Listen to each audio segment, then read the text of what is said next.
지난 1월 2일 비선실세 최순실 씨의 딸 정유라 씨가 덴마크 현지에서 체포가 됐죠. 이 정유라를 뒤쫓은 PD가 있었습니다. 이분은요. 무려 자비를 털어서 독일로 날아갔고 정유라가 덴마크에서 체포되자 그 길로 덴마크로 달려가서 결국 정유라와의 육성 인터뷰에 성공해서 유일하게 그것을 공개한 분이죠. 우리 국민에게 정유라의 실체를 알렸던 분, 길바닥 저널리스트 독립 PD 박흉규 PD를 스튜디오에 모셨습니다. 어서 오세요. 안녕하세요. 우리가 보이는 라디오로 지금 진행하고 있습니다. 카메라 보면서 손 한 번은 들어주세요. 페이스북 들어가셔서요. 여러분 김현정의 뉴스쇼 치시면은 지금 동영상 박훈규 PD 얼굴, 저 얼굴, 김현정 PD 얼굴 다 보실 수 있습니다. 언제 귀국하셨어요? 지난 7일 날 귀국했습니다. 7일 날. 네. 총 며칠 계셨던 거죠? 그럼 유럽에? 20일에서 하루 뺀 19일. 19일 동안. 채우고 왔습니다. 그걸 자비 털어서. 네.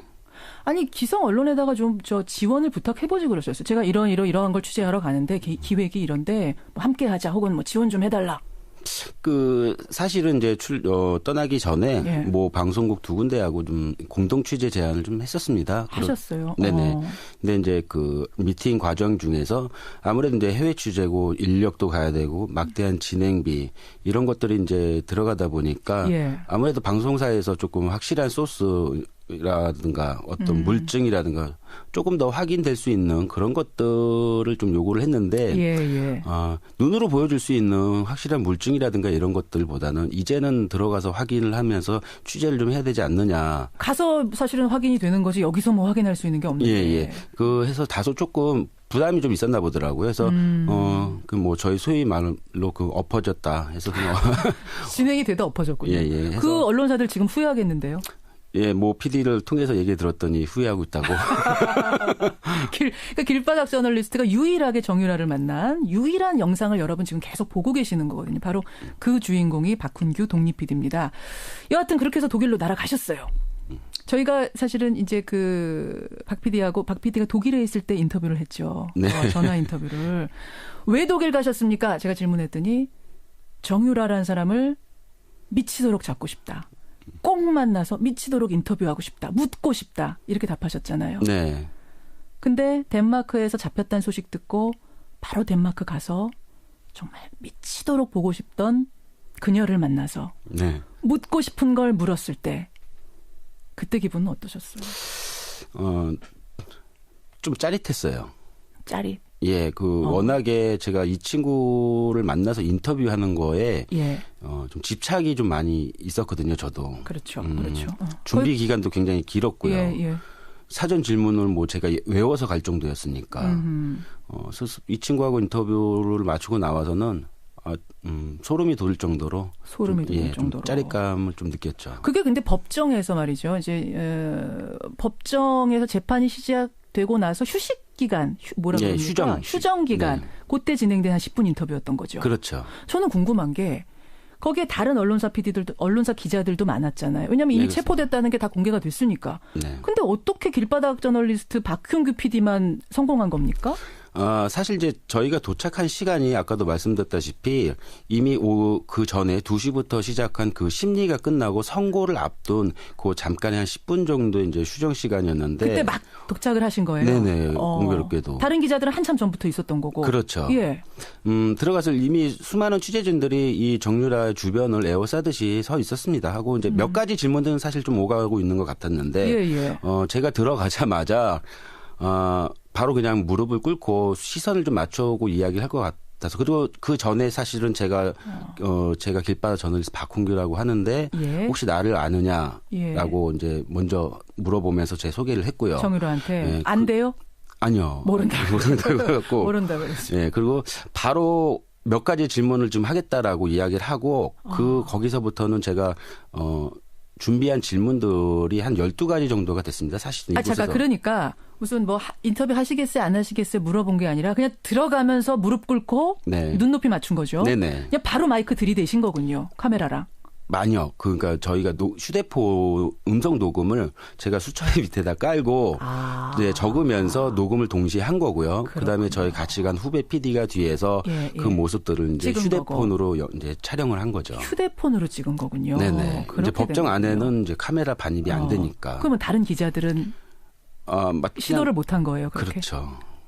이제 TV조선만이 이제 저하고 같은 방식으로 휴대폰으로 영상 찍은 것을 나간 거는 봤습니다. 그렇게 된 거군요. 예. 첫 공개는 박흥규 PD가 된 거고. 어떻게 보면 좀 무작정 들이댄 게 성공한 거네요. 무식하고 용감하다고. 나중에 그럼 그 법원 같은 데서 항의는 안 받으셨어요? 그 당시에서는 그 어떤 항의라든가 그런 거를 받거나 그런 건 전혀 없었어요. 전혀 없었고. 네. 예. 혹은 거기서 뭐 하지 말라 그랬어도 박흥규 PD 했을 것 같은데요. 예, 저는 했을 겁니다. 그렇죠. 국민 알 권리가 더 중요하다라고 판단하신 거죠. 알 권리도 그렇고요. 예. 그렇죠. 뭔가 정유라의 진짜 대답을 듣고 싶어서 간 거니까. 그렇습니다. 거기서 포기할 수 없었던 겁니다.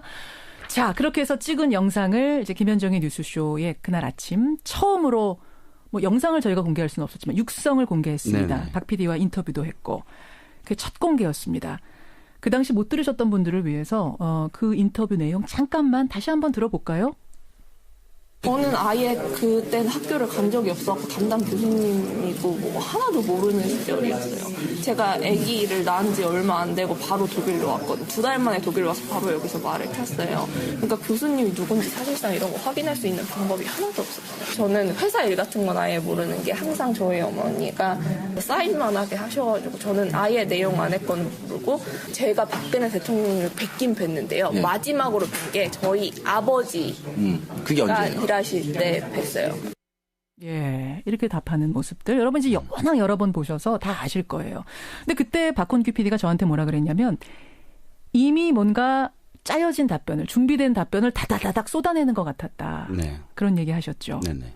아니나 다를까 사실은 지금 이제 이 육성 인터뷰의 내용들이 하나하나 다 거짓말이라는 게 드러나고 있죠. 그렇고 있습니다. 네. 어떤 것들이 그렇습니까?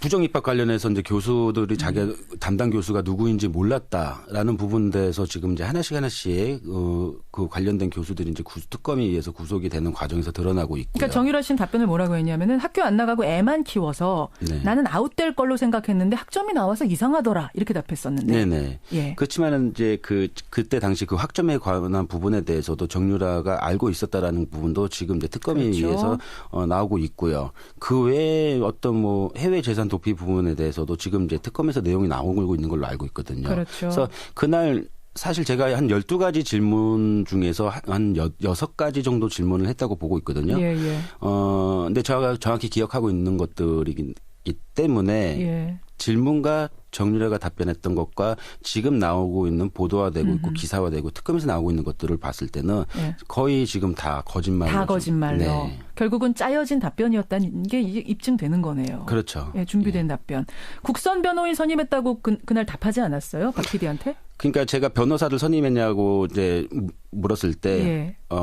자기는 이제 독일 변호사를 먼저 선임을 했다고 했었어요. 예. 독일 변호사 말고 이곳 덴마크에서 변호사를 선임을 누구를 했느냐고 했을 때 법원에서 지정해 준 국선 변호인을 받았다고 얘기를 그렇게 했거든요. 답했죠. 근데 네. 알고 보니까 그것도 거짓말이었죠. 그렇죠. 예, 아주 유력한, 아주 유명한 덴마크 변호사 네네. 섭외한 걸로 나중에 알려지는 이런 거짓말이 속속 드러나는 거 보면서 어떠세요? 사실 그다지 그렇게 놀랐거나 그런 부분은 아니에요. 왜냐하면 제가 그 답변을 듣고 나오면서 예. 말씀드렸다시피 굉장히 준비된 답변들을 쏟아냈다라는 뉘앙스 그런 것들을 굉장히 많이 느꼈고 예, 예. 이미 여기서 제가 가기 전에 많은 부분들을 뭐 이화여대 부정입학 관련해서부터 많은 것들을 사전에 조사를 하고 그렇죠. 저도 일부 이대 유아여대를 취재하면서 많이 접했기 때문에 거기서 나온 얘기가 틀린 얘기를 했기 때문에 거짓말이라는 거는 바로 알고 있었어요. 예, 알고 있었죠. 거짓말을 왜 거짓말하세요 하고 좀 얘기해 보시죠. 그러니까 시간이 조금 여유가 있었으면은 그런 부분들을 좀 반박하면서 제 질문을 했어야 되는 게 맞는데 시간이 없기 때문에 반론을 받을 반박을 다시 이렇게 할 수 있는 그런 질문들은 할 여유가 없었죠. 10분 정도 인터뷰였으니까 네네. 그럴 수 있겠네요. 자, 그렇게 하고 돌아와서 지금 데이비드 윤 인터뷰도 막 나오고 네네. 그래요. 데이비드 그날 데이비드 윤이 정유라 씨가 데이비드 윤에 대해서도 모른다 그러지 않았어요? 인터뷰에서? 모른다고 하지 않고 뭐 실명을 거론하지 않았으면 좋겠다라고. 아예 연락 안 된다 뭐 이런. 예, 그리고 뭐 자기하고는 관련되기 싫어한다 그런 식으로 이제 이야기를 했죠. 박흥규 PD가 그러니까 지금 19일 동안 이 유럽을 돌아다니면서 관련된 것들을 정유라 육성 인터뷰 말고도 많이 취재를 했습니다. 네. 쭉 만나보니까 주변 인물들 조사해보니까 뭔가 공통점이랄까요? 뭘 좀 찾아내셨어요? 사실 이 지금 독일 내 프랑크푸르트 내 지역의 교민 사회가 굉장히 좁습니다. 좁아요. 실제로 삼성이나 LG나 이런 대기업들이 주재원들이 약 한 4천 명 가량이 서북부 지역에 있거든요. 예. 이 인원들을 빼놓고서는 초창기 파독 광부라든가 파독 간호사들의 교민 1세대들, 그다음에 그들의 자녀인 2세대들. 그 다음이 이제 지금 독일 사회에서 이민 와서 정착해서 살고 있는 교민들이 이렇게 나눌 수 있는데 이 인원이 사실 프랑크 내에서 한국 교민 사회가 인원이 많지 않습니다. 사실은. 서로 다 한 다리 건너면 다 아는 좁은 사회. 거기에서 이제 자기네들 교민 사회에 있다 보니까는 각각의 자기네들이 어떤 뭐 종교 활동도 하고요.